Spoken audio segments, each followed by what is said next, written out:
Hello नमस्ते, स्वागत है आप सभी साथियों का एक बार फिर से इन शिक्षा परिवार में। साथियों, हमारी जो क्लास है अभी कुछ दिक्कतों की वजह से थोड़ा-सा क्लास लेने में दिक्कत हो रही थी। तो फिर से हम क्लास शुरू करेंगे और रेगुलर हमारी क्लासेस चलेंगी, तो हमारे साथ जुड़ें। एक एसएससी जीडी हिंदी का शानदार प्रैक्टिस सेट है। अगर आप हमारे चैनल पर नए हैं तो चैनल को सब्सक्राइब करें और वीडियो को शेयर करें अपने दोस्तों के साथ। पहला ही क्वेश्चन आपके स्क्रीन पे साथी मेरे, बताएँगे क्या होगा इसका राइट आंसर? पहला ही क्वेश्चन शानदार है, बताएँगे साथी क्या होगा इसका राइट आंसर? यहाँ पे दिया हुआ है अन्वय। अन्वय शब्द का सही संधि विच्छेद क्या है? बताएँगे अन्वय शब्द का सही संधि विच्छेद क्या होगा? आपके सामने 4 ऑप्शंस दिए गए हैं। अन्वय शब्द का सही संधि विच्छेद क्या होगा? जब इसका हम संधि विच्छेद करेंगे तो साथी क्या होगा? अनुधन अय, अनुधन अय होगा इसका संधि विच्छेद। अनु का साथी क्या? उ, अनु का और उ और ए का अ मिला के ये क्या बनाते हैं? व बनाते हैं। ये साथी क्या बनाते हैं?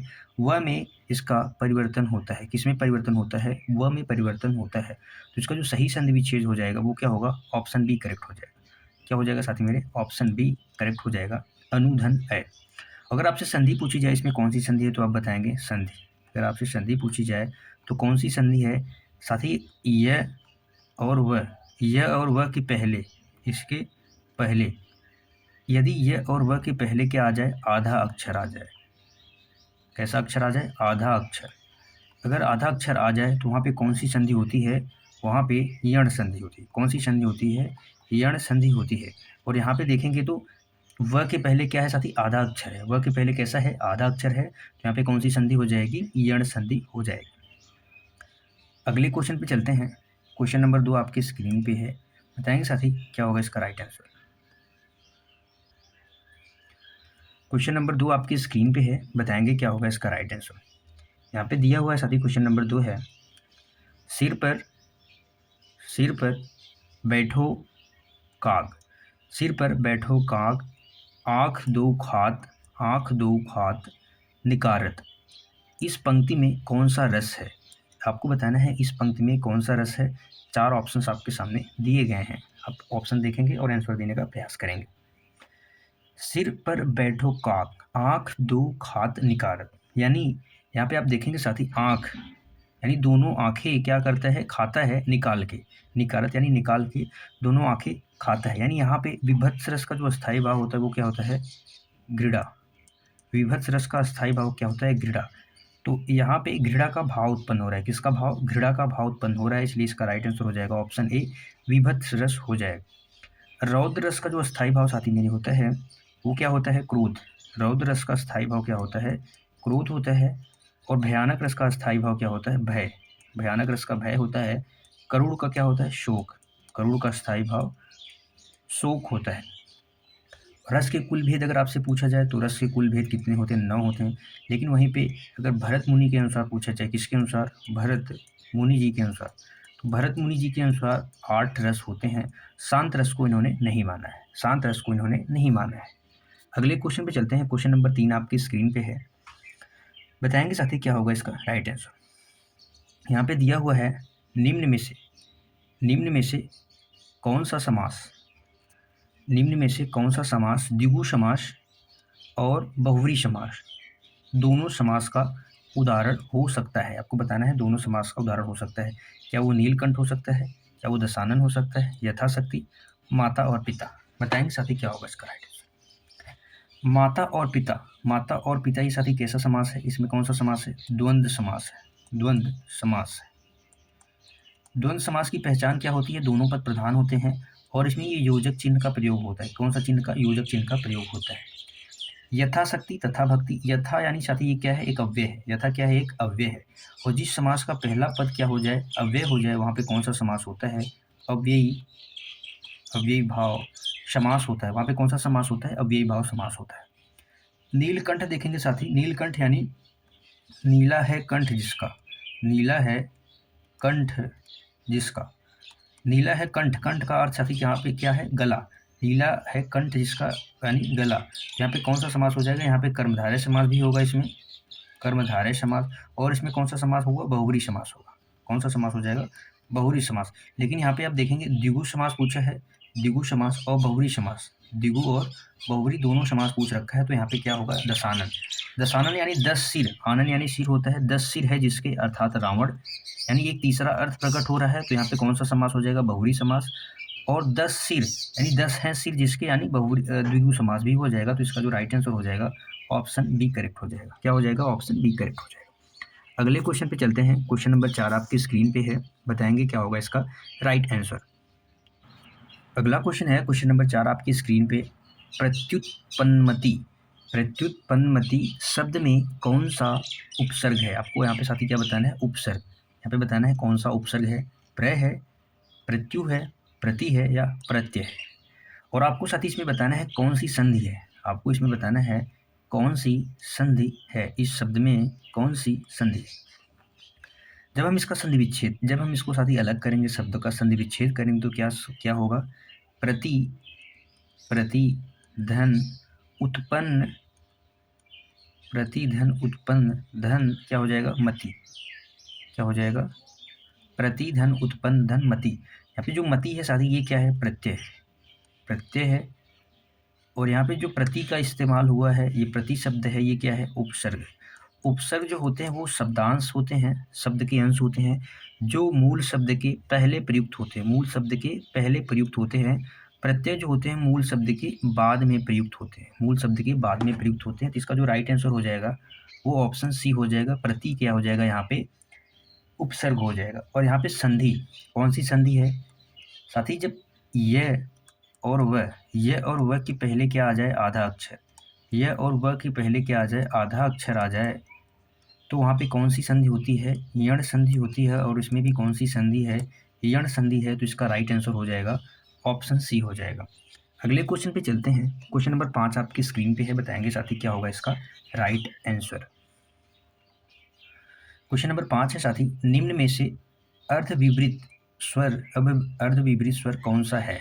बताना है अर्धविपरीत स्वर कौन सा है।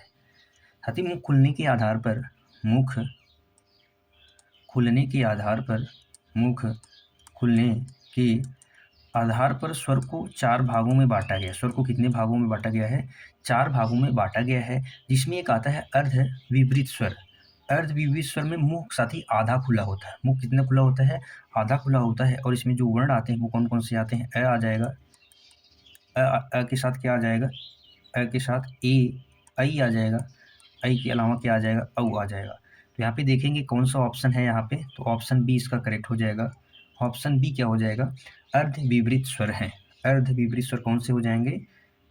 3 वर्ड आते हैं इसके अंतर्गत, अ, आई और औ। तो यहाँ पे आई इसका राइट आंसर हो जाएगा। अगले क्वेश्चन पे चलते हैं। क्वेश्चन नंबर 6 आपकी स्क्रीन पे दिया हुआ है, बताएंगे साथी क्या होगा इसका राइट आंसर।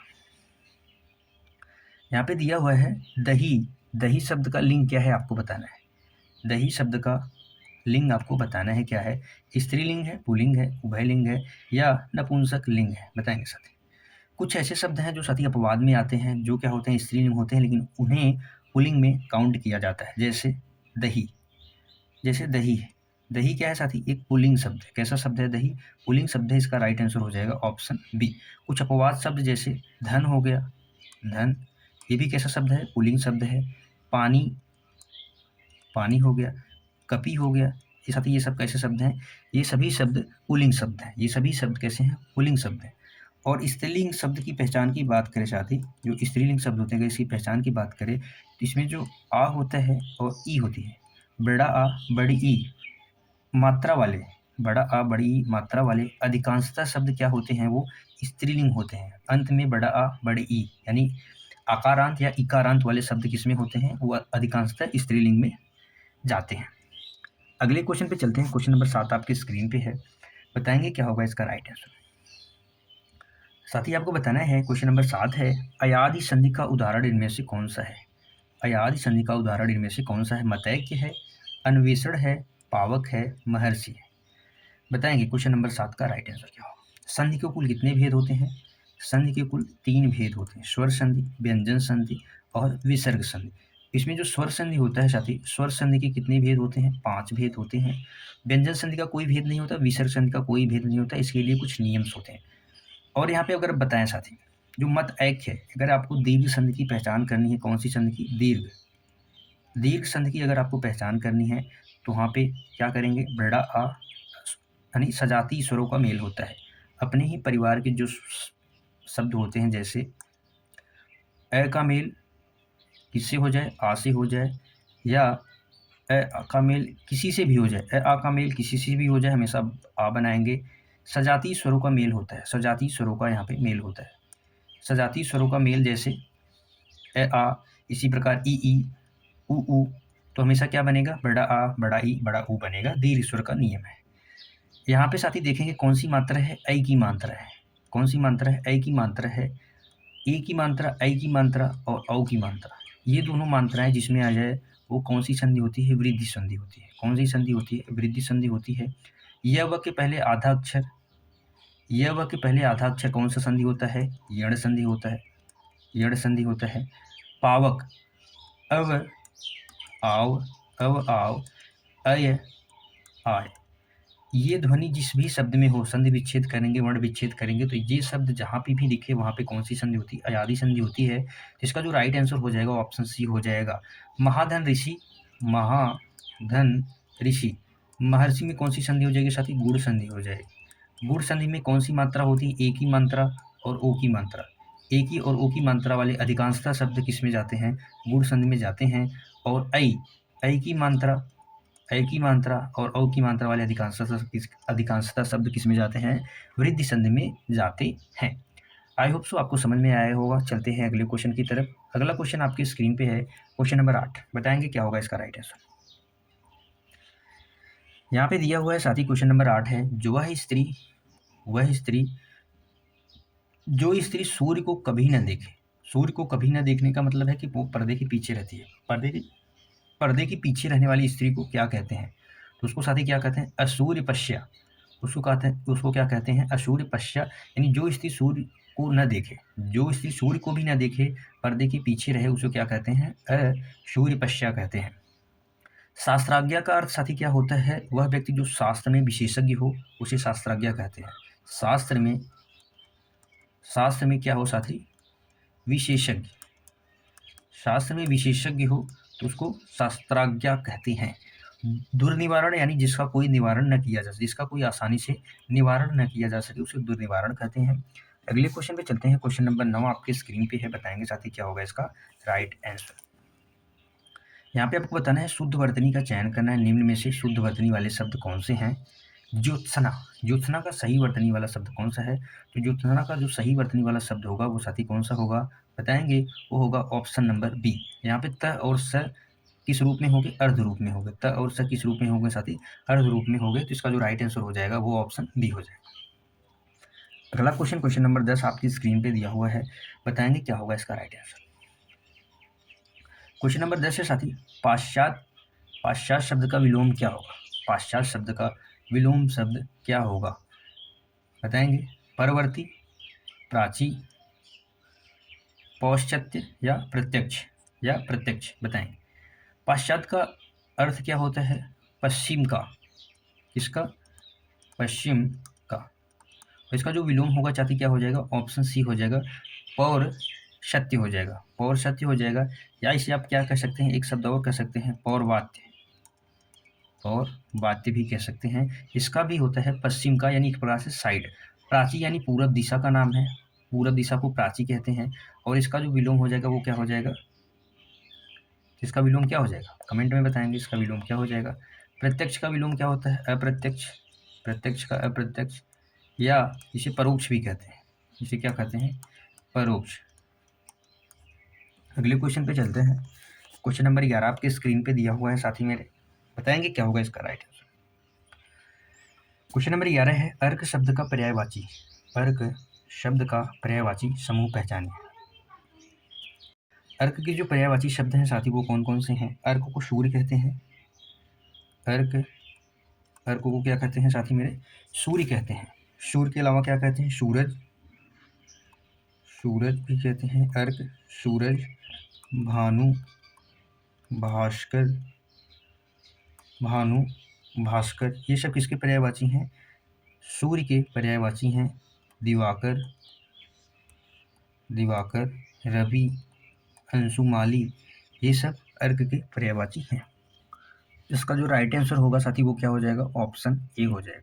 सूर्य इसका पर्यायवाची है, अग्नि भी है, अग्नि आग यानी गर्म चीज।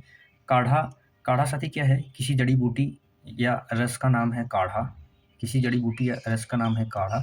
अर्क के साथी अनेक शब्दों में अनेक अर्थ होते हैं, अनेक पर्यायवाची शब्द होते हैं, तो इसलिए इसका जो राइट आंसर होगा ऑप्शन क्या हो जाएगा? ऑप्शन ए हो जाएगा। अगले क्वेश्चन पे चलते हैं। क्वेश्चन नंबर 12 आपकी स्क्रीन पे दिया हुआ है, बताएंगे क्या होगा इसका राइट आंसर। क्वेश्चन नंबर 12 है, व्युत्पत्ति के आधार पर, व्युत्पत्ति के आधार पर संज्ञा के कुल कितने भेद होते हैं? व्युत्पत्ति के आधार पर संज्ञा के कुल कितने भेद होते हैं, बताएं। व्युत्पत्ति के आधार पर साथ ही संज्ञा के अर्थ के आधार पर अगर आपसे पूछा जाए, अर्थ के आधार पर संज्ञा के कुल कितने भेद होते हैं, तो 5 बताएंगे। अगर वैसे नॉर्मली पूछा जाए तो संज्ञा के कितने भेद होते हैं, तो भी आप बताएंगे 5 होते हैं। लेकिन व्युत्पत्ति के आधार पर, व्युत्पत्ति के आधार पर संज्ञा के कुल कितने भेद होते हैं, साथ ही 3 भेद होते हैं। व्युत्पत्ति के आधार पर संज्ञा के कुल 3 भेद होते हैं। पहला होता है रूढ़ संज्ञा, रूढ़ संज्ञा। दूसरा साथी क्या होता है? योग रूढ़ संज्ञा, यौगिक संज्ञा, यौगिक संज्ञा। तीसरा क्या होता है? योग रूढ़ संज्ञा, तीसरा क्या होता है? योग रूढ़ संज्ञा।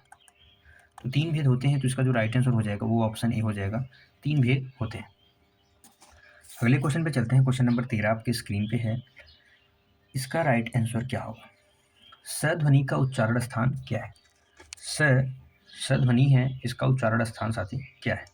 दंत है, मूर्धा है, तालु है, कंठ है। कंठ से उच्चरित होने वाले वर्ण जो हैं, क वर्ग के सभी व्यंजन आते हैं इसमें। क वर्ग के सभी व्यंजन का उच्चारण स्थान किससे होता है? कंठ से होता है। इसके अलावा आ, है और साथ ही विसर्ग, का उच्चारण स्थान कंठ से होता है। तालु से जो होते हैं वो च वर्ग के सभी व्यंजन आते हैं इसमें, च वर्ग के सभी व्यंजन। इसके अलावा जो स्वर में आते हैं ई, य और श, य और श का उच्चारण स्थान किससे होता है? तालु से होता है। जिसका जो राइट आंसर होगा ऑप्शन सी हो जाएगा। मूर्धा से उच्चरित होने वाले ध्वनि में, वर्ण में ट वर्ग के सभी व्यंजन मूर्धा से उच्चरित होते हैं। री से ऋषि, इसका भी उच्चारण स्थान मूर्धा से होता है। र और श, उसके अलावा उच्छिष्ट व्यंजन का अढ़ और अढ़, ड और अढ़ भी किससे उच्चरित होते हैं? ट वर्ग से होते हैं। दंत के अंतर्गत त वर्ग का सभी व्यंजन, त, थ, द, ध, न, त वर्ग के सभी व्यंजन, ल, श, ज कौन सी? नवीन विकसित जो ध्वनि है ज, उसका भी उच्चारण स्थान किससे होता है? दंत से होता है। तो इसका राइट आंसर जो होगा साथी वो ऑप्शन सी हो जाएगा, ऑप्शन सी करेक्ट हो जाएगा। अगले क्वेश्चन पे चलते हैं। क्वेश्चन नंबर 14 आपकी स्क्रीन पे है, फटाफट से बताएंगे साथी क्या होगा इसका राइट आंसर। ईश्वर तुम्हें सफलता दें, ईश्वर तुम्हें सफलता दें, यह किस प्रकार का वाक्य है? प्रश्नवाचक है क्या? यहाँ पे प्रश्नवाचक है, विस्मयवाचक है, इच्छावाचक है या आज्ञावाचक है? क्वेश्चन नंबर 15 का, क्वेश्चन नंबर 14 का राइट आंसर क्या होगा, बताएं। ईश्वर तुम्हें, प्रश्नवाचक वाक्य सिंपल सी चीज़ें आपको ध्यान में रखनी है कि वहाँ पे जो प्रश्नवाचक चिन्ह का इस्तेमाल होगा, प्रश्नवाचक चिन्ह का इस्तेमाल हमेशा होगा। वहाँ पे क्या, कौन, कैसे से प्रश्न किया जाएगा, तो वहाँ पे प्रश्नवाचक वाक्य होता है। विस्मयवाचक साथी इसमें क्या होते हैं? हर्ष, शोक, दुख, ये सब के भाव प्रकट होते हैं। जैसे इसमें छी छी, हाय, छी छी, हाय, अरे, अहो, अजी आदि शब्द इस्तेमाल होते हैं विस्मयादि बोधक में। इच्छावाचक वाक्य में इच्छा, इसमें किस चीज़ की होती है? इच्छा, मन की इच्छा होती है। कामना, कामना के अलावा आशीर्वाद, किसी को जब आशीर्वाद भी दिया जाए, आशीर्वाद हो गया, शुभकामना हो गया, सांत्वना हो गया, आदि का अगर बोध हो तो वहाँ पे कौन सा होता है साथी? इच्छावाचक वाक्य होता है। यानी ईश्वर तुम्हें सफलता दी, क्या है? मेरी कामना है, तो यहाँ पे कौन सा हो जाएगा? इच्छावाचक वाक्य हो जाएगा। जहाँ कहीं पे भी आज्ञा दी जाए, आज्ञा का बोध हो, वहाँ पे आज्ञावाचक वाक्य होता है, याद रखेंगे। अगले क्वेश्चन पे चलते हैं। क्वेश्चन नंबर 15 आपकी स्क्रीन पे दिया हुआ है, बताएंगे साथी क्या होगा इसका राइट आंसर। यहाँ पे दिया हुआ है छाती पर सांप लूटना, छाती पर सांप लूटना मुहावरे का सही अर्थ क्या है? तो इसका जो राइट आंसर हो जाएगा, छाती पर सांप लूटना यानी ईर्ष्या से जलन उठना, ईर्ष्या से जो जलन होता है उसी को कहते हैं कि छाती पर सांप लूटना। अगला क्वेश्चन, क्वेश्चन नंबर 16 आपकी स्क्रीन पे, निम्न में से कौन सा शब्द आपको बताना है? यहाँ पे स्त्रीलिंग शब्द की पहचान करनी है, स्त्रीलिंग शब्द की पहचान करनी है। उत्साह, चक्रव्यूह, मृत्यु, संकल्प। संकल्प लिया, मैंने संकल्प लिया, संकल्प क्या होता है साथी? लिया जाता है, ना कि ली जाती है। संकल्प लिया जाता है, तो ये पुल्लिंग हो गया। मृत्यु आई, मृत्यु आई या मृत्यु हो गई, हो गई यानी यहाँ पे क्या हो जाएगा, ये स्त्रीलिंग सम हो जाएगा। आप वाक्य प्रयोग करके आसानी से समझ सकते हैं। चक्रव्यूह रचा गया या चक्रव्यूह रची नहीं गई, चक्रव्यूह रचा गया तो ये भी पुल्लिंग हो जाएगा। उत्साह बढ़ाया गया या उत्साह बढ़ा, ये भी क्या हो जाएगा, ये सभी शब्द क्या हो जाएंगे, कैसे हो जाएंगे, पुल्लिंग शब्द हो जाएंगे। कैसे शब्द हो जाएंगे, पुल्लिंग शब्द हो जाएंगे। अगला क्वेश्चन नंबर 17 आपकी स्क्रीन पे है, बताएंगे साथी क्या होगा इसका राइट आंसर। क्वेश्चन नंबर 17 है, विलोचन का पर्यायवाची क्या होगा। विलोचन शब्द का पर्यायवाची क्या चंद्रमा है या आँख है या कमल है या बादल है, क्या होगा। विलोचन शब्द के जो पर्यायवाची शब्द होते हैं वो क्या होते हैं साथी, आँख। किसका पर्यायवाची है, आँख का पर्यायवाची विलोचन है। नेत्र, नयन, अक्षि, चक्षु, अक्षि हो गया, दृग हो गया, चक्षु हो गया, ये सब किसके पर्यायवाची हैं, विलोचन के पर्यायवाची हैं। तो इसका जो राइट आंसर हो जाएगा ऑप्शन बी हो जाएगा। चंद्रमा का पर्यायवाची शब्द है शशि, शशि हो गया साथी। चाँद, चाँद, सोम, मयंक, ये सब किसके पर्यायवाची हैं, चंद्रमा के पर्यायवाची हैं। कमल के पर्यायवाची शब्द में जलज हो गया, नीरज हो गया, नीरज, पंकज, नीरज, पंकज, ये सब किसके पर्यायवाची हैं, सरोज, राजीव, पुंडरीक, ये सब कमल के पर्यायवाची हैं। बादल के पर्यायवाची वारिद, तोयद, जलद, जलद, द वाले शब्द बादल के पर्यायवाची हो जाएंगे। तो इसका जो राइट आंसर होगा ऑप्शन बी हो जाएगा। अगले क्वेश्चन पे चलते हैं। क्वेश्चन नंबर 18 आपकी स्क्रीन पे है, बताएंगे साथी क्या होगा इसका राइट आंसर। यहाँ पे दिया हुआ है अपमान शब्द का, अपमान शब्द में कौन सा उपसर्ग है, क्या है, बताएं कौन सा। उपसर्ग क्या होते हैं साथी, शब्दांश होते हैं, यानी शब्दांश का अर्थ होता है शब्द के अंश होते हैं, और जो कब प्रयुक्त होते हैं, मूल शब्द के पहले। कब प्रयुक्त होते हैं साथी, मूल शब्द के पहले प्रयुक्त होते हैं। तो जब इसमें मूल शब्द हम निकालेंगे, अप यहाँ पे क्या है, उपसर्ग है, और मान यहाँ पे मूल शब्द है, तो इसका राइट आंसर हो जाएगा ऑप्शन सी, अपधनमान। अपधनमान यहाँ पे अब क्या हो जाएगा, उपसर्ग हो जाएगा। अब क्या हो जाएगा, उपसर्ग हो जाएगा। अगला क्वेश्चन चलते हैं अगले क्वेश्चन की तरफ। क्वेश्चन नंबर 19 आपकी स्क्रीन पे है, धुआंधार, बताएंगे क्या होगा साथी आंसर। साथ ही अगर नए हैं चैनल को सब्सक्राइब जरूर करेंगे। एक बेहतरीन शानदार प्रैक्टिस सेट। क्वेश्चन है, क्रिया के होने के समय का बोध कराने वाले शब्दों को क्या कहते हैं। कारक कहते हैं, काल कहते हैं, वाच्य कहते हैं, अव्यय कहते हैं। अव्यय को साथी क्या कहते हैं, अविकारी कहते हैं। अविकारी का अर्थ है जिसमें परिवर्तन नहीं होता, किसके हिसाब से, लिंग वचन कारक और लिंग वचन कारक के कारण इसमें कोई बदलाव नहीं होता है। और ये कुल 4 प्रकार के होते हैं। कुल कितने प्रकार के होते हैं, 4 प्रकार के होते हैं। वाच्य क्या होते हैं साथी, वाच्य क्रिया के रूपांतरण को बताते हैं। किसके बताते हैं, क्रिया के रूपांतरण को बताते हैं। इसके कुल कितने भेद हैं, इसके भी कुल 3 भेद हैं। इसके भी कुल कितने भेद हैं, इसके भी मेरे साथी कुल 3 भेद हैं। काल क्या होते हैं, क्रिया के समय का बोध कराते हैं। तो इसका राइट आंसर हो जाएगा ऑप्शन बी। काल के कुल कितने प्रकार होते हैं, 3 प्रकार होते हैं। कौन कौन से होते हैं, पहला होता है भूतकाल, दूसरा साथी वर्तमान काल यानी गुजर रहा समय, चल रहा समय, तीसरा भविष्य काल जो आएगा, आने वाला समय भविष्य काल होता है। तो इसका राइट आंसर ऑप्शन बी हो जाएगा। कारक क्या होते हैं साथी, संज्ञा या सर्वनाम का क्रिया से संबंध बताते हैं, वो कारक होते हैं। इसके कुल कितने भेद होते हैं, कुल 8 भेद होते हैं। कुल कितने भेद होते हैं, 8 भेद होते हैं। अगले क्वेश्चन पे चलते हैं। क्वेश्चन नंबर 20 आज का आखिरी क्वेश्चन आपके स्क्रीन पे है, बताएंगे क्या होगा इसका राइट आंसर। क्वेश्चन नंबर 20 है साथी, लड़का पेड़ से गिरा, इस वाक्य में कारक बताना है। संप्रदान है, कर्म है, अपादान है, अधिकरण है। अधिकरण कारक का जो चिन्ह होता है वो साथी क्या होता है, में, पे, पर होता है। संप्रदान कारक का क्या चिन्ह होता है, संप्रदान कारक का चिन्ह अपादान है यहाँ पे। तो अपादान कारक का चिन्ह होता है से, जो किसको दर्शाता है, अलगाव को। किसको दर्शाता है, तुलना को दर्शाता है। किसको दर्शाता है साथी मेरे, तुलना को दर्शाता है। अलगाव, तुलना, भय, डर, तो वहाँ पे अपादान कारक होता है। लड़का पेड़ से गिरा यानी पेड़ से क्या हो गया, लड़का अलग हो गया। तो यहाँ पे कौन का कारक हो जाएगा, अपादान कारक हो जाएगा। कर्म कारक का जो चिन्ह होता है वो साथी मेरे क्या होता है, को होता है। कर्म कारक का चिन्ह क्या होता है, को होता है। संप्रदान कारक का चिन्ह भी होता है को। यहाँ पे को का अर्थ किसके लिए प्रयुक्त होता है, के लिए। को का अर्थ किसके लिए होता है, के लिए होता है। तो इसका जो राइट आंसर हो जाएगा ऑप्शन सी हो जाएगा। आज के लिए साथी बस इतना ही। बताएंगे आज की क्लास कैसी लगी। ये हमारा टेलीग्राम चैनल है, आप इसे ज्वाइन करना ना भूलें। ये हमारा क्या है, टेलीग्राम चैनल है। वहाँ पे सारी क्लासेज वहाँ पे शेयर कर दी जाती हैं। फिर मिलेंगे अगली क्लास में, शानदार क्लास में। तब तक के लिए bye bye. Thank you so much. खुश रहिए, मस्त रहिए, पढ़ते रहिए साथी। फिर मिलेंगे अगली क्लास में, तब तक के लिए जय हिंद।